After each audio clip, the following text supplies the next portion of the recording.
Student ইতি ক্লাসরুমে তোমাদের সবাইকে স্বাগত। আজকে তোমাদেরকে দেখাবো চতুর্থ শ্রেণীর পরিবেশ বিষয়ে রায়মার্টিন প্রশ্নবিচিত্রা থেকে মডেল কোশ্চেন নাম্বার 7 ও 8 নাম্বার সেটটি। তাহলে চলো আর দেরি না করে এবার দেখে নিই। প্রথমেই বলেছে নিচের প্রশ্নগুলোর এক কথায় উত্তর দাও। ব্রেন বা মস্তিষ্ক কোথায় থাকে? মাথার ভিতরে। হঠাৎ আমরা যে খাবার খাই তা কার মাধ্যমে পাকস্থলীতে পৌঁছায়? উত্তর হবে খাদ্য নালী। এরপরে বলেছে আমাদের শ্বাসযন্ত্রের নাম কি? ফুসফুস। কী ধরনের ক্রসিং ধরে রাস্তা পার হওয়া উচিত? Zebra crossing. এরপরে দেখো ট্রাফিক সিগন্যালে কী কী রঙের আলো থাকে? লাল, সবুজ, হলুদ। অক্সিজেন গ্রহণ করাকে কি বলে? প্রশ্বাস। সংবেদনশীল পর্দা কোথায় থাকে? কানে। হৃৎপিণ্ড কোথায় থাকে? বুকের বাঁ দিকে। ছানা, মাছ, মাংস কি জাতীয় খাদ্য? প্রোটিন।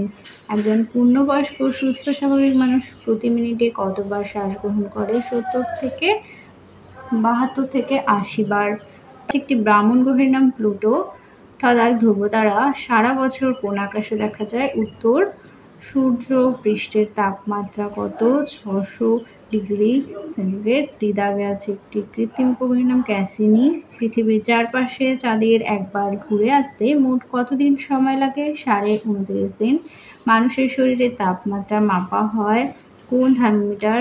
সেটা হলো ফারেনহাইট। এরপর আছে কোন ঋতুতে বাষ্পীয় ভবন বেশি হয়? শীতকালে। পৃথিবীর সবচেয়ে কাছের গ্রহের নাম শুক্র। পৃথিবীর উপগ্রহের সংখ্যা 67টি। পৃথিবী থেকে চাঁদের দূরত্ব 4 লক্ষ কিমি। শূন্যস্থান পূরণ করো। কাদের কাছে রাস্তার পাশের ফুটপাথ ধরে চলা উচিত? কাদের জেব্রা ক্রসিং লাইন ধরে চলাচল বিপজ্জনক। ঘদা গাছে ফুসফুসের কাজ হলো শ্বাস চালানো। ঘদা গাছে চোখের ভিতরে ক্যামেরার মতো লেন্স থাকে। উমদাগ নাকের ভিতরে থাকে ঝিল্লি কোষ।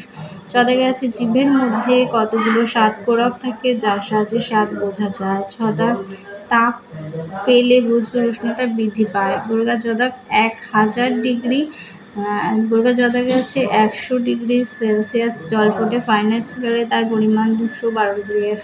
শীতকালে ঘাসের আগায় শিশির দেখা যায় আর মরুভূমি অঞ্চলে জল নেই। এরপরে বলেছে সঠিক বাক্যে টিক এবং ভুল বাক্যের পাটে কাটা চিহ্ন দাও। কাদা গাছে আমাদের শরীরের ভিতরে বুকের বাঁ দিকে থাকে হৃৎপিণ্ড। ঠিক। কাদা গাছে সূর্যের প্রতিটি গ্রহের নিজস্ব আলো আছে। এটা ভুল। আহ্নিক গতির ফলে ঋতু পরিবর্তন হয়। আহ্নিক গতির ফলে দিন রাত্রি হয়। এটাও ভুল। এরপর আছে ভাত, রুটি শর্করা জাতীয় খাদ্যটা ঠিক। টক ফল খেলে দাঁতের মাড়ি ভালো থাকে, এটাও ঠিক। এরপরে দেখো একটানা টিভি দেখলে চোখের ক্ষতি হয়, এটা ঠিক। কাছের জিনিসপত্র নিয়ে খেলা করা উচিত নয়, একদম সত্য। আর তরল পদার্থে তাপ দিলে বাষ্পে পরিণত হয়, এটাও সত্য। মেঘের মধ্যে শুধু জলকণা থাকে, ধূলিকণা থাকে না, এটা ভুল। ধূলিকণাও থাকে। শহরের রাস্তায় বেশিরভাগ মোটি ট্রাফিক পুলিশ থাকে, এটা ঠিক। এরপরে দেখো 4 দাগে বলেছে নিচের প্রশ্নগুলোর বিশদে উত্তর দাও। কদার কাছে রক্তবাহ জালকের কাজ কি? হৃৎপিণ্ড থেকে অক্সিজেনযুক্ত রক্ত সারা শরীরে ছড়িয়ে দেওয়া। এরপরে দেখো আমাদের কি ধরনের খাদ্য খাওয়া উচিত? সুষম খাদ্য খাওয়া উচিত, যার মধ্যে প্রোটিন, শর্করা, কার্বোহাইড্রেট সব থাকবে। এরপরে দেখো বিদ্যুৎ থেকে বাঁচতে কী ধরনের সতর্কতা মেনে চলতে হবে? ভিজে হাতে ধরতে নেই, সবসময় টেস্টার দিকে বিদ্যুৎ চেক করতে হবে। বিদ্যুতের কাছে সবসময় জুতো পরে যেতে হবে। ঘদাকে দেখো অচেনা নদী বা পুকুরের নামতে নেই কেন? কারণ অচেনা নদী বা পুকুরের গভীরতা আমাদের জানা থাকে না, তাই সেখানে আমাদের না নামাই উচিত। তারপরে দেখো ন্যাড়া ছাদে কীভাবে চলাফেরা করা উচিত? ন্যাড়া ছাদে চারিদিকটা খোলা থাকে, তাই সেখানে যেতে গেলে সাবধানে চলাফেরা করতে হয়।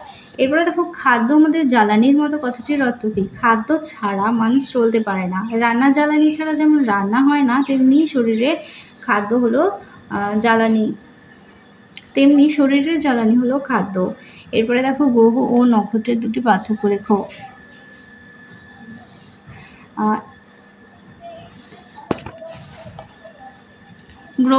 গ্রহদের নিজস্ব আলো নেই, গ্রহের আকারে ছোট হয়। নক্ষত্রের নিজস্ব আলো আছে, এর আকারে বড় হয়। এরপরে দেখো বলেছে,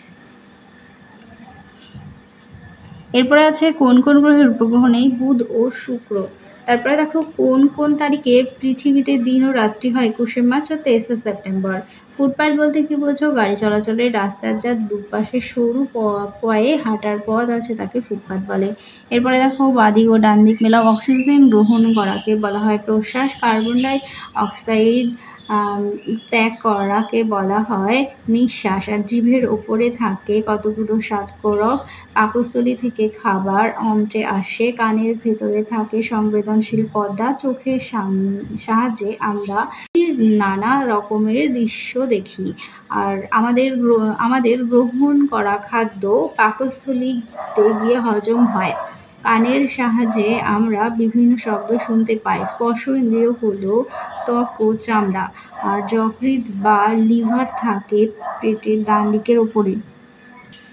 দেখে নাও 8 নম্বর মডেল সেটটি। তুলসী হলো ভেষজ উদ্ভিদ।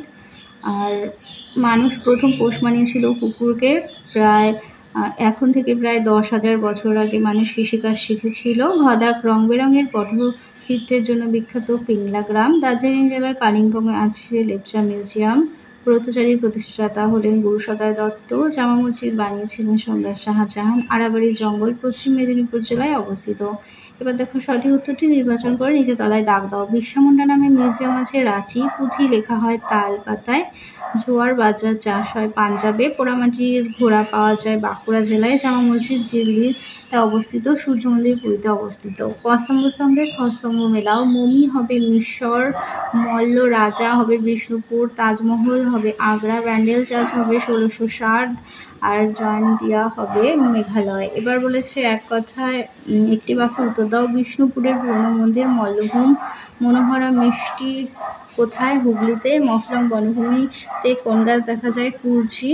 সরপুরিয়া মিষ্টি তৈরির জন্য কোন স্থান বিখ্যাত? কৃষ্ণনগর। আর ব্রতচারী গ্রাম অবস্থিত ঠাকুরপুকুর। চদাক সুন্দরবন কোন জেলায় অবস্থিত? দক্ষিণ 24 পরগনা। আরাবুরি জঙ্গল বাঁচাতে কে এগিয়ে এসেছিলেন? অজিত কুমার ব্যানার্জি। তাজমহল কার স্মৃতি বহন করে? মমতাজের। আলো রাখার জন্য কোন দুই জেলার অনেক হিমঘর আছে? হুগলি আর বর্ধমান। এরপর দেখো টেরাকোটা কি? দেখো তারপর দেখো যাযাবর সমাজ কাকে বলে? লিখবে যাদের সুনির্দিষ্ট কোনো বাসস্থান থাকে না, যারা জীবন জীবিকার তাগিদে এক জায়গা থেকে আরেক জায়গায় ঘুরে বেড়ায়, তাদের যাযাবর সমাজ বলে। মরুভূমি এবং পাহাড়ে খাবারের দাম বেশি হয় কেন? পাহাড়ি অঞ্চলে মাটি না থাকায়, পাথর বেশি থাকায় সেখানে ভালোভাবে চাষাবাদ করা সম্ভব হয় না, তাই বাইরে থেকে জিনিসপত্র আনতে হয়। এর ফলে জিনিসপত্রের দাম বেড়ে যায়। পরের প্রশ্ন দেখো, সংস্কৃতি কি? তা কি দিয়ে সমাজকে চেনা যায়? তা দিয়ে কিভাবে সমাজকে চেনা যায়? বিভিন্ন অঞ্চলের মানুষেরা একসঙ্গে বসবাস করার ফলে সেই সমাজের মানুষদের ভাষা, খাবার দাবার, বস্ত্র পরিধান, উৎসব বিভিন্ন সমস্ত বিষয়গুলো একই রকম হয়, তাকে সংস্কৃতি বলে। আর তাদেরকে চেনার জন্য তাদের বিভিন্ন উৎসব, অনুষ্ঠান, পোশাক আশাক দেখেই তাদেরকে চেনা যায়। পরেরটি দেখো, মাছ মাংসে নুন মাখিয়ে রাখা হয় কেন? মাছ মাংসে নুন মাখিয়ে রাখলে তার মধ্যে ভাইরাস মরে যায় এবং দীর্ঘ সময় ভালো থাকে। দীঘা বিজ্ঞান কেন্দ্রে কি কি রয়েছে? দেখে নাও। পরের প্রশ্ন দেখো, মমি কি? দেখে নাও। এরপর আছে ভাস্কর্য বলতে কি বোঝো? পাথর বা অন্য কিছুর গায়ে খোদাই করে নকশা মূর্তি ফুটিয়ে তোলা হয়, একেই ভাস্কর্য বলে। তারপরে দেখো, বিষণয় কাদের বলা হয় এবং কেন? তারা কিভাবে পরিবেশকে রক্ষা করে? আজ থেকে প্রায় 550 বছর আগে রাজস্থানে জামভাসি নামে খুব জ্ঞানী একজন ব্যক্তি ছিলেন। সেই জামভাসি সেখানকার মানুষদের উপদেশ দিতেন এবং সেই উপদেশ মানা শিষ্যদের বিষণয় বলা হয়। এই বিষণয়রা চিপকো আন্দোলনের মাধ্যমে গাছকে জড়িয়ে ধরে রেখে পরিবেশকে রক্ষা করেছিল। পরের প্রশ্ন দেখো, কিভাবে মানুষ চাষ করতে শিখেছিল? চাষের ধাপগুলো কি কি? পশু পাখি ফল খাবার সময় বা তাদের মলত্যাগের সময় বীজ মাটিতে পড়ে, কিছুদিন পর বীজ থেকে গাছের চারা বেরিয়েছে। এইভাবেই হয়তো সেই সময় মানুষ বীজ মাটিতে ফেলে চাষের কাজ শিখেছিল। আর এই ধাপগুলো দেখো, চাষ শুরু হয় জমি তৈরি দিয়ে, নিড়ানি বা কোদাল দিয়ে জমি কোপাতে হয়। জমিতে তারপর শুরু হয় লাঙল দেয়া। এই কাজে প্রথমে বলদকে ব্যবহার করলেও পরে কোথাও কোথাও ঘোড়ার ব্যবহার শুরু হলো।